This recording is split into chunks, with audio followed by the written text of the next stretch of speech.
Welcome to Inside the 18. I'm Michael Magid, live from Hollywood, California. With me momentarily will be 99 World Cup winner, UCLA goalkeeper coach, getting ready for that number 2 seed matchup against UC Irvine on Friday. I believe that's at 6 p.m. Pacific time. So if you're in the area, check that out. It's also going to be on the Pac-12 network. And hopefully with Omar Zini Pro GK Academy, if he can get out of his session in time. But right now, guys, we're going to start this off with the one and only. You guys know him. You love him. He's everybody's soccer. He's Let's All Soccer. You've read his articles. You've read his analysis. You've seen all of his fantastic work. And now he's the goalkeeper coach at Uconn, which is one of the most prolific programs ever in college history, I think, in the United States. The one and only Bill Reno. What's up, dude? Hey, doing good. I, last time we recorded, of course, you in the episode with like, hey, like to have you back on next time. And I was thinking like, oh, he's probably just saying that. So thank you for actually having me back on. I was surprised to get the invite again. So thank you. Well, I mean, look, one of the things is, Bill, is obviously a lot's happened to you in the past year. Last time that we chatted, you weren't actually coaching at the collegiate level at the time. You were kind of just hanging out in the house, doing the writing thing, just you had the beard going, even more scraggly, you had the background of kind of like, the crazy, what are those little things where the strings are going from one connection to another connection to another connection to showcase the connection between this goalkeeper and that coach and all that sort of stuff. And now look how clean and professional and organized you look. You look like a true men's goalkeeper coach. Well, just any goalkeeper coach. How about that? Thank you, I meant you're a man who is goalkeeper coach. How about thank that? you. I almost got canceled right there. Whoops. Yeah, you got real close there.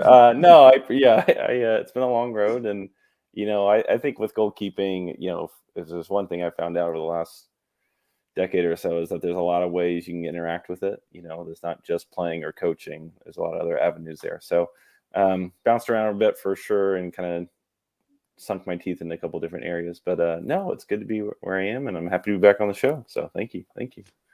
So tell us a little bit about kind of how this all happened, because I when I saw it, I was like, oh, there's another Bill Reno out there who's at Uconn. Like when did because you kept it so like it wasn't like a big announcement. You know how some people on social media they no names that I'm gonna blast out right there.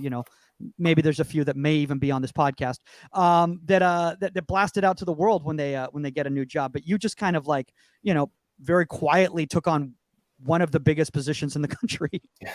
Well, I am incredibly thankful for a lot of the support I've had, both on the front end and then also, hearing that and other people. One thing Phil Wedden said to me a few years ago was how this country needs a goalkeeping team and not a goalkeeping director.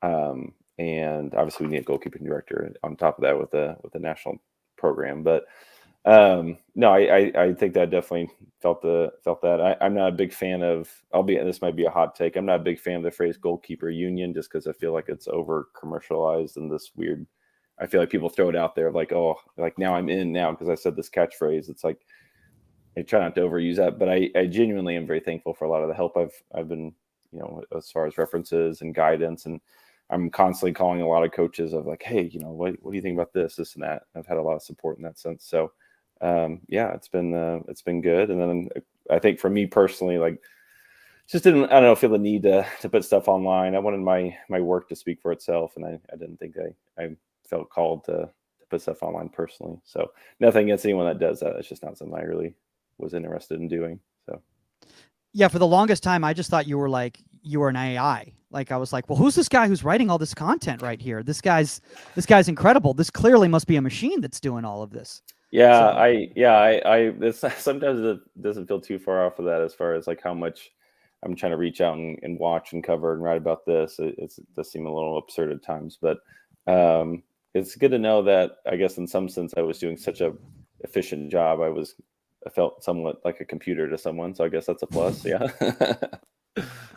So let's kind of like talk about that kind of before we kind of get into today's topic and everything like that. And Saskia will be joining us on in a moment. I don't know if if Omar's going to be able to make it based on his situation right now. But you started writing while you were coaching and everything like that, and that's something that I think a lot of young coaches out there kind of need to recognize, is that sometimes when you really put these things on paper and you kind of look at it from the macro, how beneficial it's going to be to your own development as well too. Yeah, I think, and kind of thinking about a few things with goalkeeping recently, like everyone really needs to kind of find their own path for themselves and like what actually works. I think in a lot of ways, both with goalkeeping and just life, people want to put these hard lines on that things have to be a certain way. You think for player development, you have to go to Europe or you have to stay in MLS. When reality is you see exceptions to the rule all the time. And so with me coaching wise, like I some of it was intentional, some of it was I was fortunate, but I definitely at various points like wanted to get involved in goalkeeping in a way that included writing, but also was a test for myself of like, well, do I actually know what I'm talking about? I think we've all seen people who have hit volleys at someone and call themselves a goalkeeper coach, but the reality is they're not actually teaching them anything, and that's a fun hat that they get to wear. But reality is they're kind of limited in what they can actually do. So I didn't want to fall into that personally. I wanted to kind of get a little bit more of the meat, I suppose. Well, I think, one of the really cool things that you've done in your career, and for those of people who aren't familiar, go out there and check out, especially, some of Bill's blogs out there in regards to everybodysoccer.com, is that you've done analysis of leagues that a lot of people aren't really as familiar with out there. And you've really gotten into some, I don't want to say, lack of a better term, obscure goalkeepers out there, and to be honest with you, I've learned a lot from reading a lot of your blogs, and actually a lot of the reasons that a lot of our guests and panelists and everything like that have expanded is because I was made aware of these people because of the work that you were doing. Was there any specific person that you were trying to go after, and then you kind of started seeing, oh my, there's all these other goalkeepers that aren't getting the love? No one's really done an analysis of them. No one's really broken down what their qualities are. They're just kind of focusing on like the David De Gea's and the Mendy's and the All Blacks and all that stuff. Yeah, I think probably a lot of the thread pulling I got pulled into or fell down towards was of kind of wondering what happened after our kind of golden era of American goalkeeping. And that kind of falls out somewhere, early to mid 2000 teens, I suppose. And I was trying to figure out, I think probably that start of that decade, I was trying to figure out more of like, okay, well, we had things going here. So what happened? And that kind of led to this rabbit hole of like really digging down to kind of realize like, okay, well, how does goalkeeper development work? What are these countries looking for? What makes a goalkeeper successful here versus there? And I think the thing I kind of stumbled on was how regionalized a lot of goalkeeping is, as far as trends and what is popular, what's a strength, what's a weakness, who is a good goalkeeper. Because the reality is no one can watch the whole world. I mean, I wouldn't claim to do that even myself. So, I think that was something that just kind of opened my eyes a little bit. That, I mean, even in the college game, what's popular and strong and a good thing on the East Coast is going to differ on the West Coast. So it's been kind of I guess this is my nerd goalkeeper side coming out, that I'm really interested in all those kind of nuances that break out from that. But it's a big rabbit hole, I would say. So kind of before we go into today's specifics, which is going to be identifying trends and patterns, and we're going to look at it more from the micro level, but let's talk about the macro level. What are some of the trends, Bill, that you're seeing in the modern goalkeeping game around the world, and maybe in specific regions of the world that might not necessarily translate in other areas? Like you're bringing up, obviously climates, and styles of play, kind of determine how the goalkeepers play in those areas. Yeah, absolutely. So I would definitely give credit to Dougie Cardosi for this. And we had a long conversation a few years ago, and it's just one of those, you have a million conversations in life. This is one of the things that stuck in my head. But we kind of stumbled on this idea that goalkeepers are basically the antithesis to what offenses are asking. And again, going back to the regionalized aspect, like what is going to be happening in La Liga versus the Premier League versus college soccer. I mean, all those are all very different offenses. And so the goalkeeper's requirement is going to be different from place to place there. And so, you get into this kind of odd question answering process of the attack is asking a question, the goalkeepers are answering a question, but they also are asking a question of, can you, if I take this space, how are you going to respond? Or if I sit back, how are you going to respond? So you got this kind of interesting tug of war process going on with goalkeepers and I guess defenses and offenses. But ultimately everyone's trying to make a gain on each other at the end of the day. So you do have some development over time, but I think that's why you trends kind of go a little slowly because everyone's kind of trying to even out. It's like, hey, how do I actually beat this that's facing in front of me? And I think you just brought up a really good point in regards to trends, is that a lot of times trends can start out regionalized and then become universal because people start incorporating certain styles of play that might necessarily not have been as familiar in those areas. I mean, like I'll just give like a very basic, vague example. Obviously the English league, especially even before the Premier League, was known as a very direct league. It was a lot of consistent long ball type of play. And then there was an influence of different players from different parts of the world that came into the league and coaches that brought a different style of play. And then it became more of a possession league. And now you started seeing that the goalkeepers that they started recruiting into the league had different qualities than they had brought in before. For instance, if you take somebody, and no disrespect to anybody who played in the Premier League, in the mid 90s to the late 90s or whatever, but they might not necessarily have the qualities that they're looking for at the top tier clubs today. Yeah, well, the game's always advancing, so that's a big part of it. I think you could say that probably about any position, to be honest, outside of the generational talents in there. But you look at what the game looked like in decades ago. You go back to the 80s, 90s. That game looks a lot different. It's still soccer at the end of the day, I suppose, but it looks a lot different. The offenses and defenses are asking different questions, and kind of the space creation and space giving away, I guess, aspect is all different, and so what defenses were allowing offenses to do versus what they're allowing them to do now looks totally different. So those requirements of goalkeepers are going to change. But I think where the game was at the start of this century probably suited a lot of American goalkeepers in a lot of ways, but where the game has gone now, it seems like I question how much of like our approach towards goalkeeping has kept up with that kind of modern trend. I think we say a lot of buzzwords that sound cool, but I don't think we quite really developed them to the point that needs to match what the game is asking a lot of times. And that's my concern, in regards to this. And I believe you might have even written an article about this a while back in regards to the American goalkeeper and why the American goalkeeper was valued in the past and why maybe, let's just say, it not as valued now. I mean, when you really come to the root of it, did we get stuck in our ways in this country, in our development, and therefore we were trying to identify goalkeepers that fit those qualities that were antiquated for where the game is today? And I know that's a very broad question. Yeah. I mean, that's and I think you could ask a lot of I think you could ask a lot of smart people that would have a lot of different answers, would go to show how complex the question and answers are to it. There's a lot of layers. There's not just one answer to that. I mean, certainly the lack of a goalkeeping director within USSF is a problem. What ends up happening from that, everyone is kind of king of their own island and just kind of develops how they wish, and then that's that.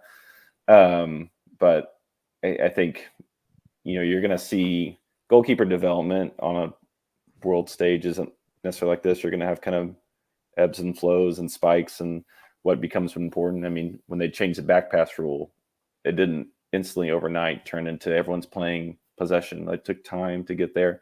But then when people started figuring that out a little more, like you kind of see a little bit more of a spike. And so I think there's a lot of layers to that. And certainly things that I've never even considered myself. I'm sure people could weigh in more on that. But I think probably the big things for me is the combination of the lack of real direction in our country, but also kind of how the game spiked. We have a lot of, I would call them kind of converted basketball players, is what I would say is a lot of American goalkeeping. And I think that makes us successful in a lot of areas, but where the game kind of has gone now, I don't think that always translates as probably as strong as it once did. So let's kind of get into that right now, because Saskia is going to be joining us momentarily right now, and she's going to be able to step in and talk about the college game as well too. in regards to trends and patterns and identifying trends and patterns from the micro and the macro, which would obviously we're talking about world leagues here. What do kind of we mean by identifying trends and patterns for maybe some parents out there who don't really know the vernacular we're speaking about? Yeah, certainly there's not. I mean, I could not come up with an exhaustive list. I was trying to think kind of ahead of time. There's a million things, and what is a trend? You could have a trend in a short window or a long window. I mean, it's not like a yearly trend or anything. But of just stuff I've seen, I guess, online, and then also seeing how goalkeepers play. There's a lot of little things, macro, micro. So I guess some things off that I had written down here. People love talking about the hand swinging. I don't really care about the subject personally, but people love talking about that on like the pre-shot of how a lot of some keepers will kind of hitch their hands back and then have them come forward. Have you ever tried it yourself? Have you ever tried to do it yourself? I haven't, unless I was goofing around, I guess, but it never really fit my style personally. But people love talking about that. A lot of breakaways, 1v1 kind of approach. That's really kind of revamped over the years.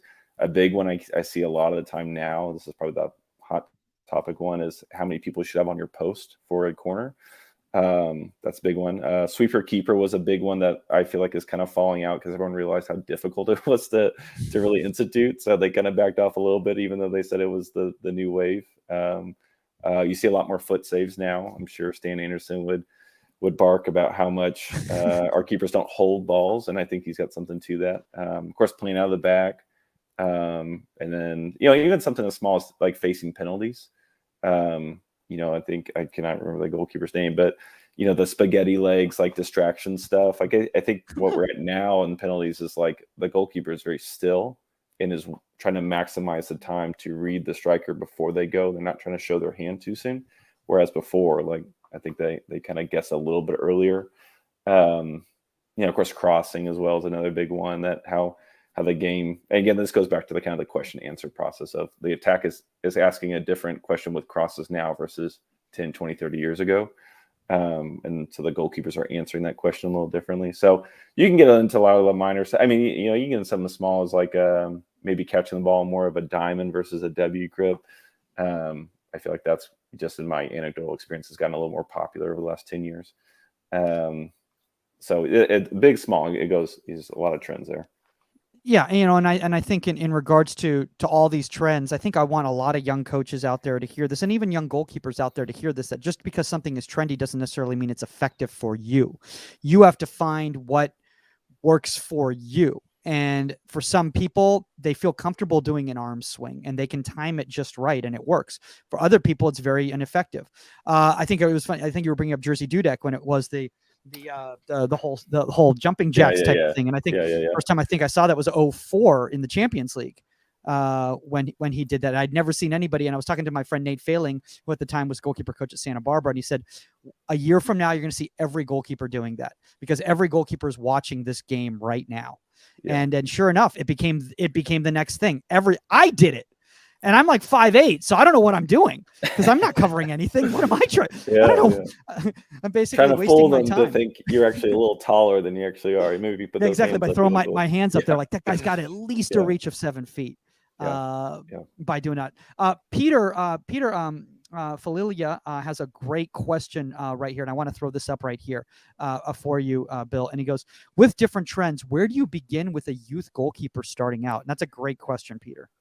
That is a good question. And again, you'll get a lot of different answers on that. I think in a general sense, people would probably agree with whatever is fun and successful and I guess the age probably is going to be dependent on what you're talking about. If we're talking about like under 10, really you want to keep them safe and have fun. They don't really have any bad habits to work around. As you get a little bit older towards like 12, 13, 14, you may get a little bit more technically focused, but for me, the big thing that I really try to keep my focus on is like, is there traction? Is there almost like an addiction to it, and not in a negative way, but they want to learn more about it. Do they enjoy doing whatever's in front of them?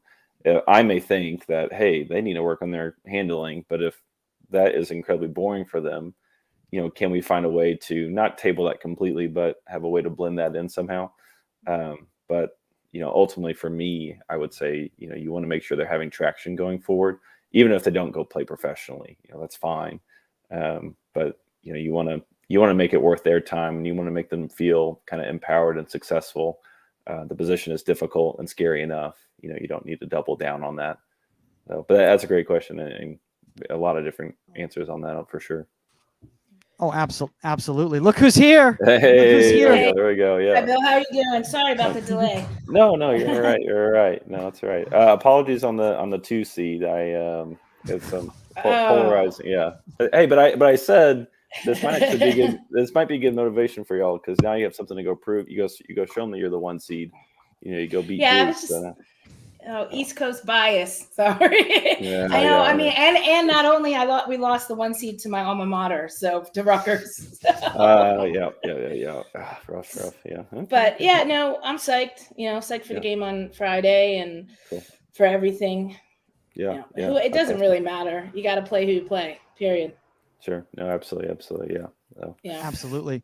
So to catch you up a little bit, we just basically have been kind of talking about like identifying trends and patterns, and we one of the things that Bill really brought up, and I believe that you feel kind of the exact same way, is that just because something is trendy or cool or all the goalkeepers are doing it doesn't necessarily mean that it's right for you and effective for you.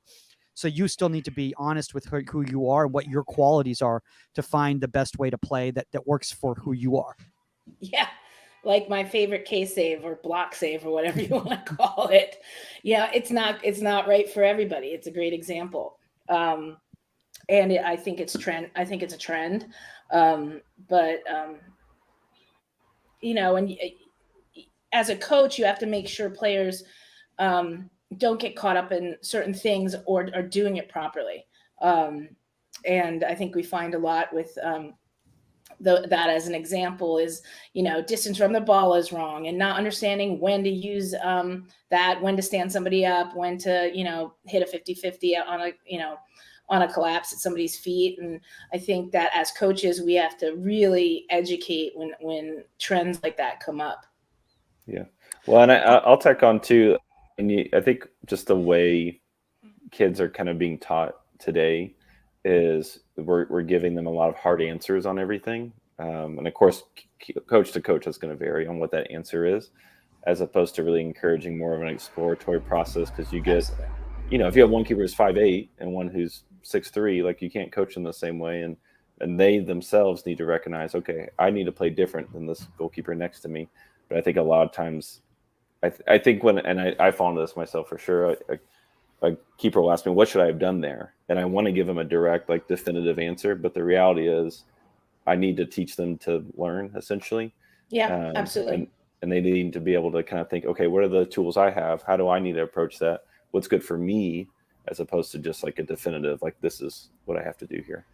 Yeah, and I run into that a lot in the sense of when Kelly came in and she tried to change her style and her way because she saw what Lauren was doing.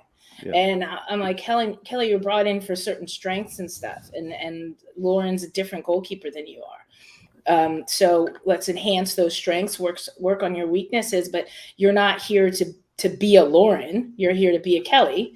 And that's how you have to approach it. I mean, I've got Adalia who's 5'4", to Kelly who's 6 feet. So you can't coach them the same positionally, anything. Yeah. And I think that really goes kind of into play as well too, when we're talking about when you're looking at trends and when you're looking at patterns, you have to take the individual into account. I think one of the biggest problems, Bill, that a lot of coaches make out there is that they go, oh, this is how this team plays. This is how this team plays. And then there's a completely different goalkeeper in the goal that game than they were expecting. And because that goalkeeper is 5'9" and not 6'5", they're playing very differently. And now your scouting report is completely out the window. So you have to be able to teach your goalkeepers how to recognize these things. Sure. Yeah. Scouting reports are tricky as far as preparing, especially your goalkeepers, just preparing them what they need to see. I mean, I think in set pieces, that's probably where scouting reports are going to be most important of, what does a team want to do on corners, or maybe a penalty. You see that a lot of like the penalty tendencies. That's a big one. But as the game gets, it's not like UCLA is practicing pattern runs like every the ball gets this point and you're going to make a hook route, or like that's not happening.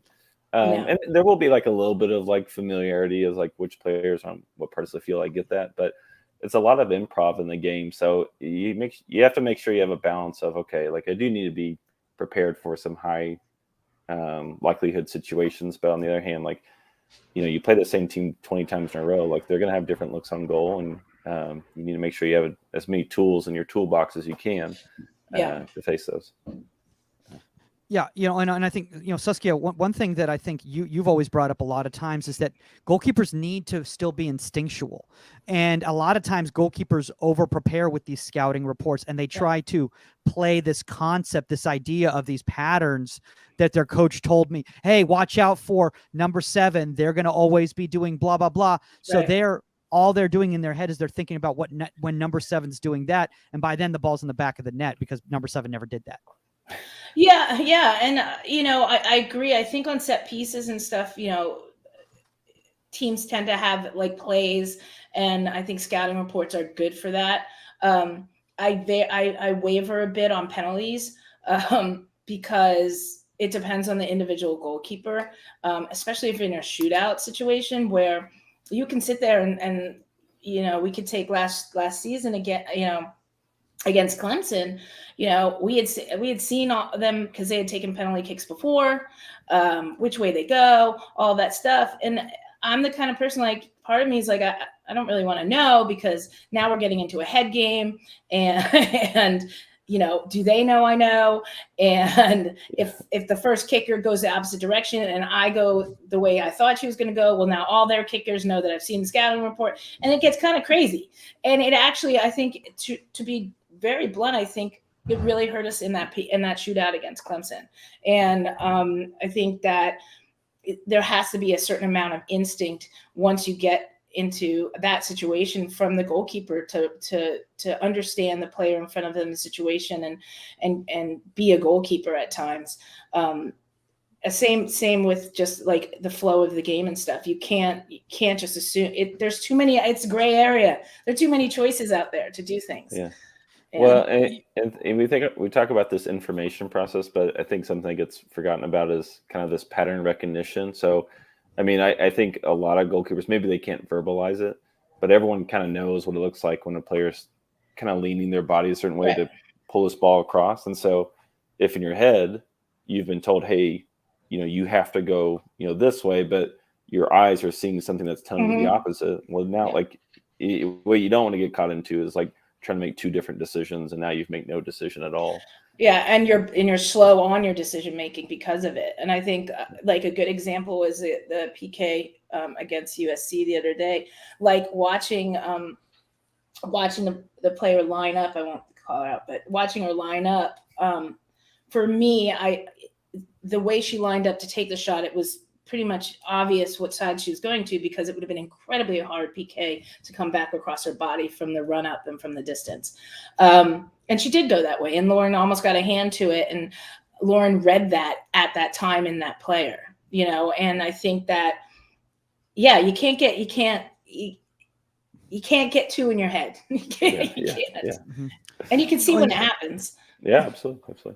Speaking of trends, I think one of the problems that we see, and I want to focus on positive things as well too, but I think one of the issues that we see a lot of times is that goalkeepers are being told, because a coach wants to play a certain way, to do this every time, as opposed to recognizing the situation, where the danger is, and what's going to be effective in that moment. I can't tell you how many times I've heard a goalkeeper tell me afterwards, well, my coach told me, my coach told me I'm supposed to blah, blah, blah. And again, especially youth goalkeepers are extremely literal. So head coaches out there that are listening to this, you tell your young goalkeeper to play the ball short, and you don't give any more specific information than that, every single play of that game is going to be a short ball because they want you to be happy.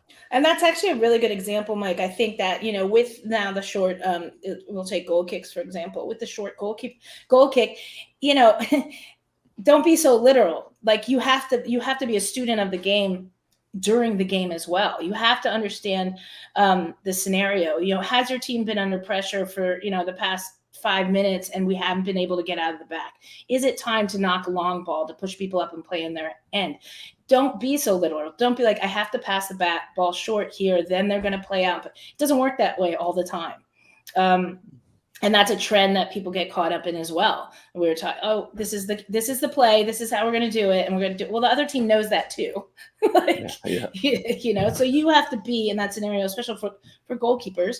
You have to be able to identify. It's gamesmanship. You have to be able to understand what the game needs at the time, and not. And any coach that would say, "I said play it short," it's like, well, the ball's been down our throat for 5 minutes. Like, let's go play on their end. Sometimes you have to make those decisions in the run of play. You're not a robot. Bill, one thing that you brought up that I thought was really good is that your eye is seeing one thing and your mind is telling you another thing. So now you're in paralysis by analysis type of situation. I like that. Because, well, it's not mine. It's no, you can take credit. You take it. I like that one. No, it's Cat Perez. Cat Perez is a thing. So I'll give shout out to Catalina Perez, Colombian national team goalkeeper. I'm gonna have to use that. It's good. But that is an important thing right there, because the thing is that, we are in a situation where if a player recognizes a goalkeeper is expecting them to do something because they've been doing it over and over again, and they start seeing them already cheating because they've been doing that over and over again, a good player is going to be able to change and make an adjustment. Michelle Akers talked about this all the time. It's like, if I'm doing this over and over and then you're expecting me to do it, guess what? If I know you're going to expecting it, I'm going to change. I'm going to adjust. I'm not a robot either. Yeah. No, absolutely. Saskia, as one of the things I was thinking about when you were talking, I think one of the worst feelings I had as a player was feeling like I had to do something that I was confident wasn't going to work. And so, like the idea of playing, this is a crafted situation, but if I was told, hey, play short, and I know this person is going to turn the ball over, or they're just going to jump on, like that was a really not only unfun, but just such a frustrating thing of like, I'm being told something that like is obvious this is going to not work out here, as opposed to really thinking like, well, hey, how can we beat what's in front of us here? What is the situation? How do we respond to this here? I think the idea of like robots is something that I think as coaches, like it's easy for us to treat our players as that of like, oh yeah, you like, this is the answer, do this. But the reality is it's like, I'll tell my goalkeepers this all the time, like a bad decision is better than no decision. And we'll like, as long as we're picking something, like we can work with that, and for sure. And maybe there's something to learn there, but what we don't want is that, paralysis, and we don't want to be stuck in or just throwing ourselves into a situation, hoping it goes well. Let's make a decision and go with it. And then that's going to make you more successful, even if it's the wrong one. That's going to make you more successful than just hoping something works out. Yeah.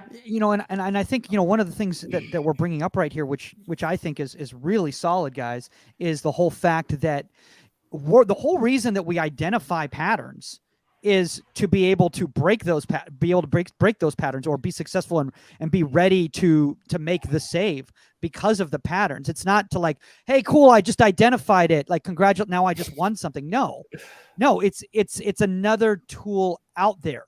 Just like being able to move your feet is a tool, it's not the end all be all. Just because you recognize a pattern doesn't mean that you're going to be successful. You still have to be able to execute in that moment. And Saskia, I know this is something a lot of times that happens with you, is you've talked to people before and they go, hey, blah, blah, blah is blah, blah, blah, blah, blah. And you're like, great, now fix it.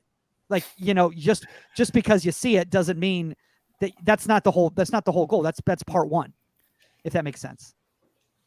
Does that make any sense? Yeah. Or am I all over?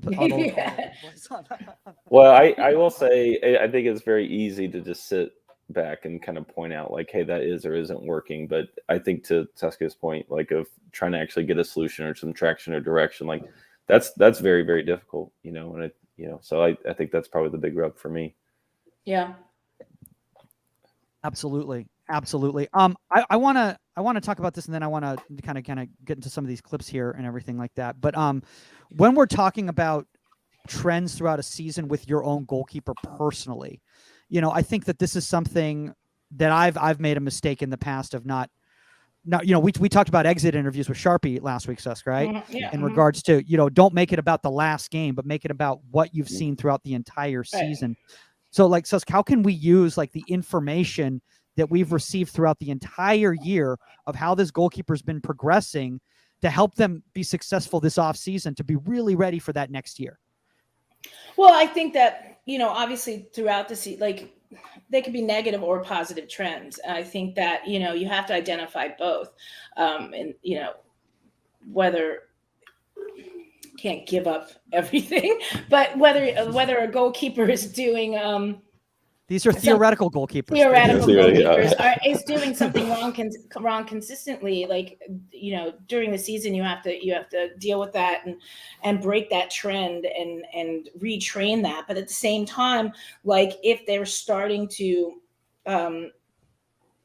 do something better, like it could be distribution, it could be handling crosses, it could be like communication, it could be whatever, then you want to obviously like enhance that and pick up on that and like keep that growing. And yes, exit interviews are, you know, a great way to do that. You don't want anybody coming back next season and forgetting all the good things they did. It's starting over. Just because that whole report just has all this negative information, and they're like, "Did I do anything last year? I remember, I think I started last year. Why did I even play?" Yeah. Well, I mean, you want to the mentality of the goalkeeper is something that, I mean, you hear a lot of people talk about, but I think that's incredibly, like, you know, if you bombard this goalkeeper with all their problems, I mean, the game is set up for them to fail. They're supposed to get scored on. If it's a 0-0 game, everyone is upset and disappointed. So, except for the goalkeeper, you know. So, Yeah. you know, the mentality is a big part of it, and you know, we have to be mindful of, you know, if they are having problems in a certain situation, is this one thing that we need to prep them on and kind of get them more looks at, or is this something that the work that's going to take to kind of fix that is going to be so destructive and so distracting of like, hey, you know, you're doing all these things wrong. And it's like, well, pivot of like, okay, this is going to take a lot of work to fix this. We're just going to, right now, you know, we got 2 weeks left of our season. We've got to find a way to work around this, because we can't, you know, I can't teach someone how to handle crosses in 2 weeks if they're terrible at it. Like, that's just not realistic. So maybe we just pivot of like, hey, you're just going to sit on your line. Like, we're going to work on this in the off season, but like right now, like we just got to make sure you're not. Unfortunately, like field coaches think you can fix it. Why are they doing that? We're working on it. Yeah. That's me. I know. She knows. We're working on it. Yep. Absolutely. By the way, as I just want anyone who's listening to this right now to know, these are theoretical goalkeepers. These are not specific goalkeepers. Laura has nothing to fix. Fine. That's right. Yeah. You brought up a good point there, Bill, which is a lot of times in regards to crossing, it is mental. And Saskia, I think that's something, you know, maybe this is a question even for like Dan Abrahams or something like that, but we have to identify mental trends in our goalkeepers, whether positive or negative throughout the year too, right? I think sometimes what you find is if a keeper has made a mistake several times, that they then, when you're trying to adjust it, they are in their head. So it's an interesting balance to, you know, okay, yeah, you were too far near post, you know, done it a couple times. Sometimes it's been tragic. Other times we've gotten away with it, but you know, but you don't want them overthinking it come game time either. You don't want them like now when they need to come more near post, they're not, like, you know, so that isn't, you know, that is a major factor. And that comes in, I think, the way you coach, your delivery, your communication with your goalkeepers, and fixing it both physically and mentally, because it's in their head. It's a thought process. They have to make the mental adjustment, whether it's on crosses or anything else. And so, but you don't want them to kind of overdo it either. Yeah. Bill, do you kind of have to sometimes accept a mental pattern that a goalkeeper has, because it's going to completely destroy them if you try to change it during season. Like you were talking about, obviously a goalkeeper that can't handle crosses, you know, in 2 weeks and 2 weeks left into the season before a conference tournament, you know. Yeah. I would say in my experience, half of the goalkeepers I come across are thinking too much and half aren't thinking enough is probably more or less. So, and I think it becomes really evident pretty quickly of, you know, if a person's kind of hesitating, that's because they're thinking too much, and if they're kind of just throwing their body around, like that's, you know, probably don't have a blueprint we need. So in some sense, like, you know, I'm really weary of trying to get someone to change their either mindset or character, because I think that is one, very difficult, but also two, like I think you get into some very murky waters there of trying to talk about something you don't really know about. So in some sense, I think you've got to kind of work with what you got, but at the same time, like, are there ways we can empower them to use their strengths and find ways to, you know, get them to kind of hide the weaknesses in some sense. You know, if I've got a goalkeeper who is overthinking, for example, I may try to look at some options, you know, when it comes to maybe breakaways of like, hey, let's simplify it. Either you're going to hold back or you're going to run down the line. And maybe those aren't really the ideal, you know, maybe we want to be a little more nuanced with it. But for the keeper traction, I think a lot of times we just kind of simplify it when they're overthinking, like, hey, okay, I can just focus on this one thing. I can go do that. And then after that, we can kind of swing back around. But I don't know. I'm always, I don't love like weighing in on like how a goalkeeper needs to change their mentality or psychology side of it. Cause I think there's just a lot there that I don't feel super comfortable weighing in on, just cause it's very intangible and invisible in a lot of ways. I think for me, when I find, you know, you know, when you find keepers let's say in practice or whatever, and that you can tell they're having a bad practice or they are too in their head and stuff, like my thing is they know it, number one. Yeah, absolutely. So I'm not pointing out something they don't know. And usually my response is, okay, let's just do the simple things. And I tell them, just go back to the basics. That's it. You know, yeah, because you're trying too hard, you're thinking too much, just catch, kick, like make the save, you know, and just, you know, be an athlete. And I just kind of dumb it down to them. I'm not going to sit there, and they know what they're doing. And, you know, they know they're making this mistake. And, you know, sometimes the mistake it's in their head. It's so allow them just to take a breath and just be basic, just be simple. Yeah. They come up with, you know, they can make, a lot of times they'll surprise you. They'll make the change on their own in the flow of things, especially in practice. I would say probably one more iconic like goalkeeping like mental failures for myself was one time seeing a goalkeeper who was, and this is years ago now at this point, but seeing this goalkeeper was just having a terrible practice, and then I'm coming in trying to like fix everything at the middle of practice, after practice, you know, and it like nothing is working, and I'm just thinking like, what? I know my information I'm giving is correct. Which it may or may not have been, I don't know. But it wasn't until days later that I realized that, you know, the kid's parents are getting a divorce. And now this off the field stuff is coming in. So, you know, that sort of stuff is like, you know, I think we have to be really mindful of like, hey, what is it like? Is my interaction actually going to help? You know, I think, you know, that's a really great example there of kind of giving them a tangible, simple thing to work on. You know, so I think sometimes like I'll just step back and I'll just be like, just let it all fall apart. Because I agree with you. You can overcoach. You can and it can be a detriment.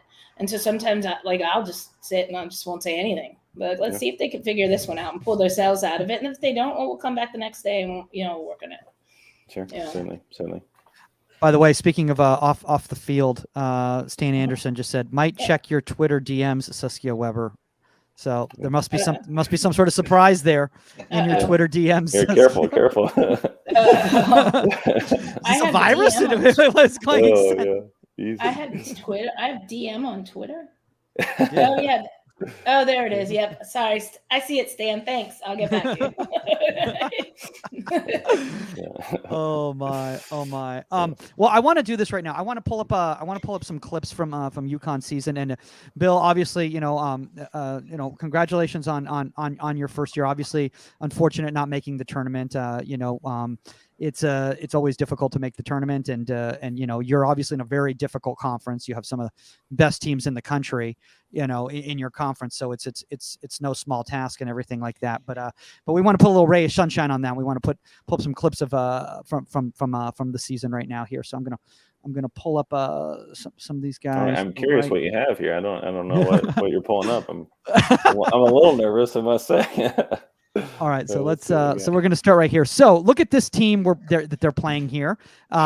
This is a little team known as Rutgers that you're playing here, and obviously this is in the 54th minute right here. And basically, essentially, what happens is the ball is played back to Waite.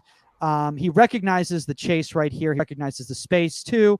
And again, instead of playing short, he recognizes the fact that they were holding off on midfield. And look at that pass. What a pass. Perfect pass right over there. First off, Bill, why don't you kind of talk about the trends that you kind of notice, throughout the season, in the Big East and kind of, how you wanted your goalkeeper to play because of it?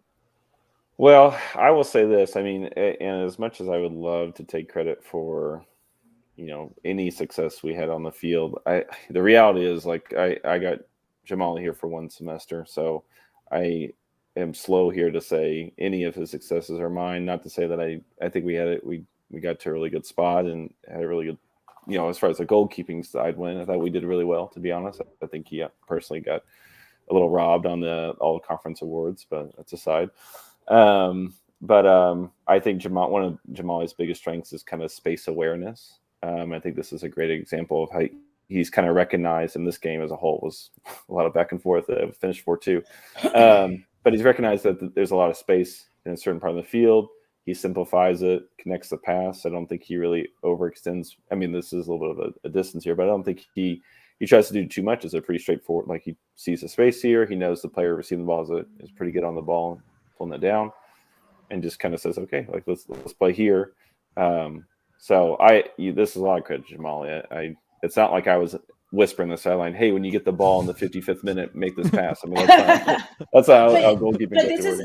It's actually a really good example of number one, multiple options, but making and you might have a coach on this that has told you, like, what we're talking trends, okay? Like, younger coaches might have said, I told you to play short. So he wants him to play to 22 out there by the number 31. So if you don't allow your goalkeepers to make those decisions and people, I hate joysticking. So they might force that short pass because that's what you've told them. That's what they're supposed to do. But instead he looks up, he identifies his outside winger who has plenty of space to take a touch and make it. Look at all that space, and it's a great decision. But I think that with trends, some people we're supposed to build out of the back, and I told you to play short. And then you find goalkeepers that are like, but I'm supposed to do this, and force that pass instead of making the proper one, which is the one he did. Yeah. Yeah. What I love about this play too is if look at how high Rutgers is playing.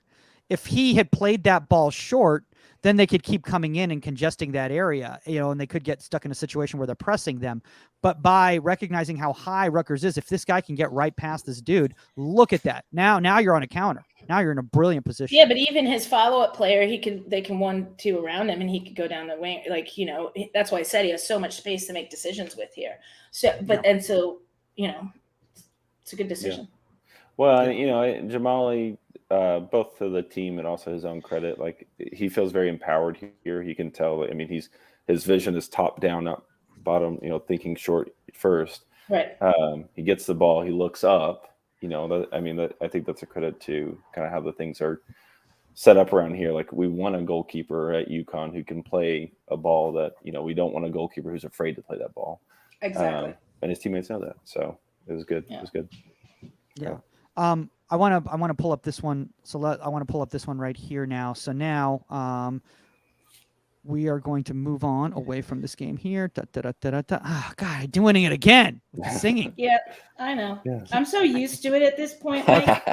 All right. It's fair. Okay, it's so fair. now this is against Providence, and this is in the 26th minute right here. And basically what happens is he recognizes that there's a square ball, comes in, then he sees the cutback on this guy that's chasing, right? There's the cutback there. And now when we're talking about identifying patterns, he sees the reason that guy cut back is because he sees that gap right there. He holds there, drops back a little bit for depth, and then because he knows his near post is covered, brilliant save right there, even though there's that massive gap right there. Yeah, I think. Yeah, no, I think one of Jamali's parts of this game that is probably my favorite just to watch objectively is, both at Uconn but also afterwards wherever he's going to end up. I think he does a wonderful job of keeping his feet and kind of like, and this goes back to kind of what fits for him. He keeps his feet, but he also whoa. Good. We had some dogs in agreement there. But he also controls the depth here. So, he kind of camps out in a position that's comfortable where he's got space to work with. So the shot has a little bit of distance, but also he's not too deep, but he's not too high. This is a really comfortable spot for him. In some sense, I almost think he makes the save look a little easier than it actually is. But, there's a lot of control that he has here. You can tell he's got a little bit of a bounce to himself. He's ready to kind of roll out of his position here. You can maybe critique like maybe body shape a little bit here, but the big thing is is it working for him? This is a spot on the field, but also his body shape where he feels comfortable that he can break out. And if you're comfortable as a goalkeeper, like instantly more successful than if you're feeling constrained. I've got to have my hands here or whatever, or I can't do that. So I think this is a save that maybe looks a little bit easier than it is, but. No, I was very happy to see this in game. So that's going to the upper corner. But I also think that in it, he forces the attacker to make a decision, instead of the other way around. Instead of there are a lot of players that might have come off their line more in this situation, and the attacker sees that, takes a touch, and beats them, goes around the other side. But by holding shape here, all right, now he's cutting back in, and now he's got pressure on him, and so he doesn't have the time to really, although it's it's a great save, a good shot, it's what you don't see is the keeper, him holding that shape, so it forces him. It's what we talked about with Michelle. It's like, oh man, he didn't bite, he didn't do this, I didn't manipulate him, now I have to make a quick decision, now I have pressure on me, and it forces that shot. I agree completely. Go ahead, Bill. Well, I'll just say one thing here, and I think this goes back to the trends thing. I think you're absolutely right, Saskia. I mean, he puts the onus on the shooter to beat him, which is something I think that's a kind of a newer trend over the last 10 or so years. I think you can go back to those first seasons of MLS, which is kind of wild to watch. Where dribbling penalty kicks. Honestly, I'll say this. I actually really love those, and I really miss. I do too. I love those. Very fun to be in, but also watch. But I feel like here, if this play had happened in mid to late 90s, really anywhere in the world, but certainly in America, that goalkeeper is just sprinting down the line. They were so quick to leave the line, which I think there's something to putting stress on the shooter of running at them. I don't want to take that away, but I think this is just another trend of hey, goalkeepers are feeling comfortable here. But maybe if you've got maybe a more undersized keeper who's really quick, you might tell him in the situation, hey, go challenge that through ball there. Maybe they have a higher line that they're starting from. Yeah, again, and it comes down to the keeper. Absolutely. Yeah. But I'm going to say, for in regards to himself here, if he had come off that line, that's what this dude wanted, because then you're exposing all that space, and there's no way he can make that save. Not to mention, he might catch you still moving forward, so he might just be passing the ball right by you. And if he's quick and he lets the ball roll across him and you're coming, he might dribble around you. So, I am although old school, I was taught to force the onus on the player. So I guess I'm hip again. Ahead of your time. But, plug back around, So and I like that. I think plus you already have people recovering. So Absolutely. Absolutely. I want to bring this up right here because this is something that is really, really important in regards to the fact is, and I forgot who it was. I apologize if it was Saskia or if it was Bill, but somebody here had just brought up the fact is like, you have to, just because this is what you're told you're supposed to do in this scenario, if that's not what you feel comfortable doing, even if something's not considered the right decision, if you feel comfortable, there's a good chance that you're going to be more successful in it because you're confident, as opposed to doing something you're not confident in just because everyone tells you that's what you're supposed to do. Yeah, certainly. Yeah, I think that again, the way to have that confidence, that comfortness, is kind of recognize what your strengths are, and that is difficult. I don't want to act like that's very easy, and I think a lot of times we can misidentify what our strengths are. I'm not going to, as players and coaches for sure, but when you have that confidence and that blueprint of like, hey, this is my thing, this is what I do. Your decision-making process becomes so fluid, and again, and maybe it's the wrong decision, but like, because you've made a wrong decision efficiently and quickly, that's going to go a lot better than you trying to think. I mean, that play there, that ball comes on a frame, maybe half a second, maybe like 3/4 of a second. Like, he doesn't have the luxury of thinking, oh, what do I need to exactly do here? I mean, that's from foot to hand, that's a very, very quick, reaction there that you've got to make. So, yeah, you need these fluid, efficient decision-making processes, and not something getting overwhelmed where you're trying to find the exact one and then you just get it, the ball gets slipped by you.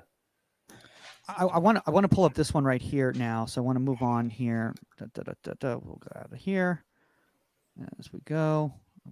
Come on, this play just goes forever. Oh, there we go. Okay, so this is against Villanova right here, 74th minute. The ball's kind of, this is a weird ball because basically what happens is the ball's kind of lost inside here, and it's immediately into the space of this oncoming player right here.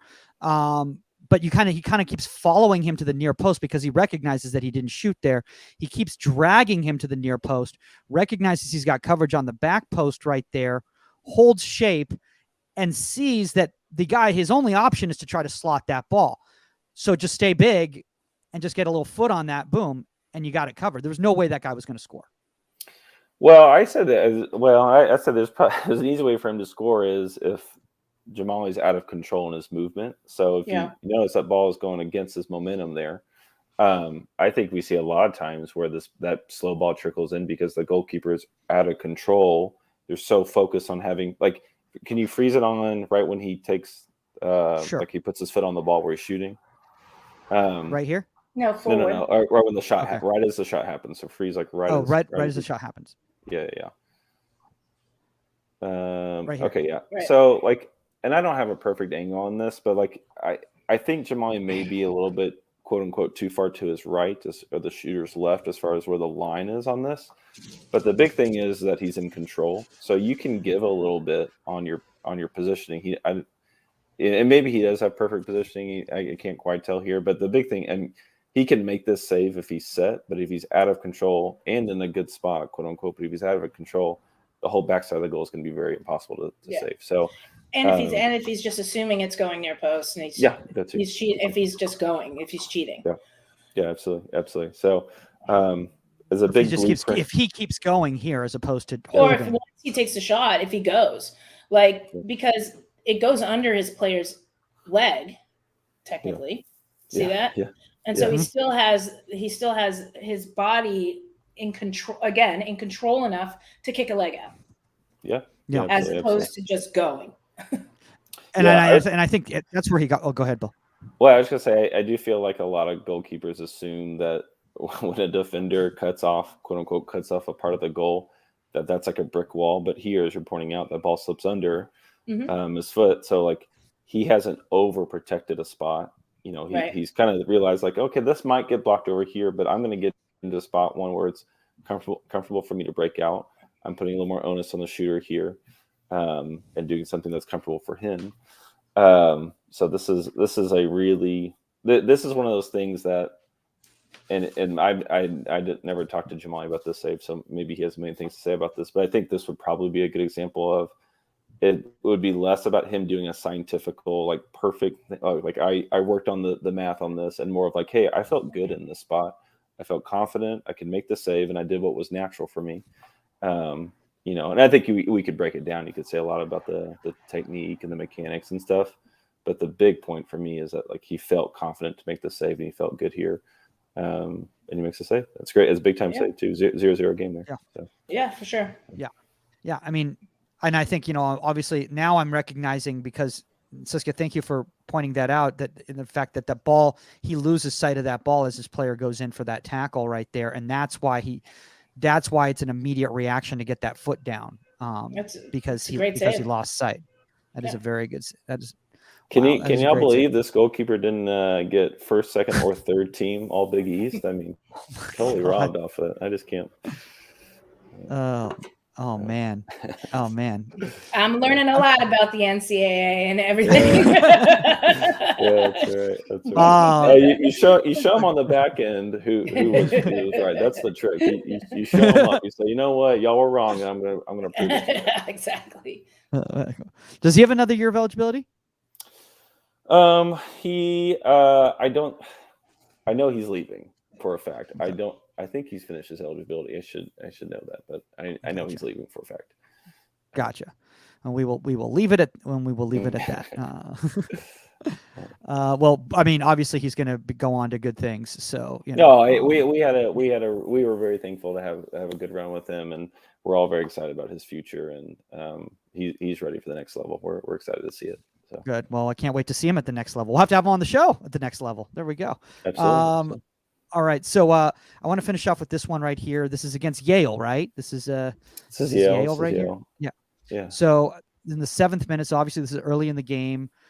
A player tries to cut right here, but they're unsuccessful, and they kind of lose the ball as they do that. It's a big touch. He recognizes how big that touch is, and this is the scenario where it is appropriate for you to go in and go down and take that ball away. Thank you. And go down. Not block, not spread. Not block. Yeah. Well, I'll give it a little. I'll say think this is a smart play here. I think that maybe the block would probably fit a goalkeeper who's maybe a little bit more slow-footed. So you can see here Jamali covers the ground there to get his hands on the ball. I think it's a simple play, quote unquote, that it looks simple, but this is a big brave play here. But let's say maybe it's a little bit taller goalkeeper, 6'5", and they're just not able to quite cover that distance. Like the block may be a good tool for that. Or maybe they're sitting in a little bit deeper, or maybe they lost their footing. I think in some sense he uses the correct option here because like it works. But I think he could have gone into a block save and made a big save there, and I wouldn't have gotten upset about it.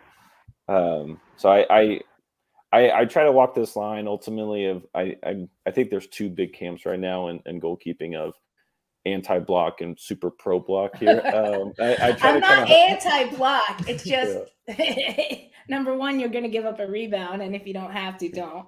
And number two, the thing I like about this is he's waiting for that long touch. Yeah. Like he knows his defender's about to lunge, stepping in. You could see him just go, okay, the only way he's going to beat him is to go with a long touch. And he's kind of like, look at him just like leaning into it, ready to go. And I love that anticipation. And that's why he gets the jump on it. It's good stuff. Yeah. And I think that's an example. Yeah, Jamali definitely plays the position in this kind of deceive, like almost like a safety in American football. Like he's kind of deceivingly like giving you ground, but he's ready to pounce. But in this, we don't have a clip here, which is fine. But a lot of crossing situations, like he'll cover a lot of ground, but you kind of see where he's set up. Like you don't think, oh, he's starting on top of the 6 on the corner. Like he's not doing anything like that. But he does a good job of kind of knowing when to pounce and when to hang back. Right. But I think this is also just a good lesson in regards to for kids to recognize too, when we're talking about identifying patterns, like it's something, again, talking about micro patterns, like when a ball is loose, this is the scenario right there. Patterns don't necessarily have to be, things you've been seeing throughout the game, but more like when a ball is loose, this is the pattern that generally happens. So if you kind of are anticipating that in your head, not guessing and already going, but anticipating that, then you can get the jump on the player. Yeah. No, absolutely. There's a blueprint and forethought on what he's doing there. So for sure. Well, guys, I don't want to keep you guys too much longer because I know everyone's got a lot of different things to go about right here. I do want to talk about this really quickly because there are a lot of young goalkeepers out there, and for lack of a better term, they think that they're reading the game. They're actually misidentifying patterns. They're misidentifying trends that they're seeing. And we'll start with Saskia. Do you have any advice for any goalkeepers out there who are kind of like getting caught in the same scenarios over and over again, but they think that they're reading it right, and for whatever reason, every single time the same thing's happening over and over, if that makes any sense? Well, then they're not reading it right. Yeah. Nothing's the same. Now, the pace of the ball, the player you're going against, the situation, your defender, whatever. I mean, they're basics in goalkeeping, that we build off of. But, especially, if you have a keeper that keeps making the same decision and it keeps coming up wrong, you have to give them other options. Whether show them like the scenarios, definitely show them the video of what they're doing wrong, have the discussion with them, and start teaching them so that they can identify and make the choices, with multiple scenarios. Like if the block was needed there, because it's a taller player, but they do go down and they get beat and they keep doing that. Well, let's try something else here. Let's tweak this and see how this works in this situation. And give them multiple tools in their toolbox, period. Yeah. Bill, anything you want to add? I think well, first of all, as Saskia knows, like how fortunate are goalkeepers now to have so much video, Are you kidding me? Yeah. Saskia didn't grow up like having your average. I'm like, Mom, Dad, did you tape over the VHS? Did not happen. Yeah. By the way, Bill, how did you do all that research to put together all those lists of all the goalkeepers from back like Mary Hart, like all those people? Like where did you find all the footage? Well, I didn't, first of all, but you get into a point, I don't know quite where the line is, but there's like an aspect of soccer history which is all word of mouth essentially, and then it kind of transitions into video at some point. But I can't weigh in on what people did and especially like the what's available of like the first Women's World Cup is like just fractions of it. Nothing. You get these clips here, and you think of like goalkeepers from the 20th century in general, like pretty much every time you see any video of them, they're getting scored on. Like you don't really see any saves. Like it's just exclusively the goals there. So, I think 20th century stuff and even before that is going to be more word of mouth. And I'm happy to take people at their word. If someone says Janine Sapara was a 4-time All-American, then like she's 4-time All-American. What am I supposed to say? Yeah. So, but I know you guys could have a discussion. You guys can have a whole archival discussion. Beast. Yeah, absolutely. Yeah. So, and like, there's something I could go on a long soapbox about this, but I won't. But I think there's something that really gets missed out on these young fans and players. Like they don't understand, like, I don't know, Saskia, but like I assume there's not a ton of video in your game, so I think it's easier for people to think, oh, like I can't watch her play, she must not have been good. Like I always let them know that Mike and them laugh. I'm like, that's why I don't get in goal in practice, because as long as they think I was the greatest, it's fine. Smart. Yeah, that's right. Yeah. So, that and among other physical reasons. But I'm like, no, this is how you do it. Yeah. So I think there's a lot of history, and like I would almost argue like respect that gets lost of not realizing like just because you can't watch someone play there's just so much video on modern goalkeepers now, so that's a side point. But for these young goalkeepers and coaches, certainly video is a big part of it, but it's very difficult to get someone to know what they don't know, sort of thing. And usually I would say the best way to go about that is more like factual, objective sort of stuff. So I think something is thinking is like, hey, and this is a little bit of work, but like if you wrote down every time you got scored on and kind of wrote some notes on it, like over a while you would recognize a pattern. Right. And then you'd also be able to think like, what is the game actually asking of me? Maybe I've spent a ton of time on upper 90 saves, but 12 of the last 20 goals have come off corners. It's like, wow, it's probably something that we can work How on. many goals or shots have been in the upper 90? Yeah, absolutely. Yeah, absolutely. Yeah. Absolutely. Exactly. Well, guys. First off, Bill, thanks for taking the time, man. And again, Bill, tell Margaret I said hi, please. Oh, sorry, Mag. Yeah, Mags. I was like, Mags. Yeah. Mags. Yeah, I'll pass it along. Yeah. Yeah. Obviously, guys, you can reach out to Saskia Weber at Saskia_Weber. Wait till after the NCAA tournament, probably. Wait till after I respond to Stan. Yeah, Stan's first. Yeah. Oh, wait. Now respond to Stan first. Obviously, and then obviously, guys, if you want to reach out to Bill, it's still. Are you doing any writing right now that the off season started back up? I've got a couple of things in the mix. I'm trying to do like a U24 men's women's American list at the moment. So that's probably the thing I'm trying to finish up. But I got a little bit of more writing time now. So yeah, no, I mean, and guys, again, if you haven't checked out Bill's work, and we're, I almost gave up something, a project that's in the works, maybe see checking out some of Bill's work very soon on that's right in that project. I have no idea what you're talking about. Guys, if you want to reach out to us, contact at insidethe18media.com. That's the number 18media.com, or at Goalkeeper Podcast. If you want to reach out to me directly, at Michael Magid or michaelmagidcomedy.com for my tour dates. That is all the time on Inside the 18, and we are out. Later, guys.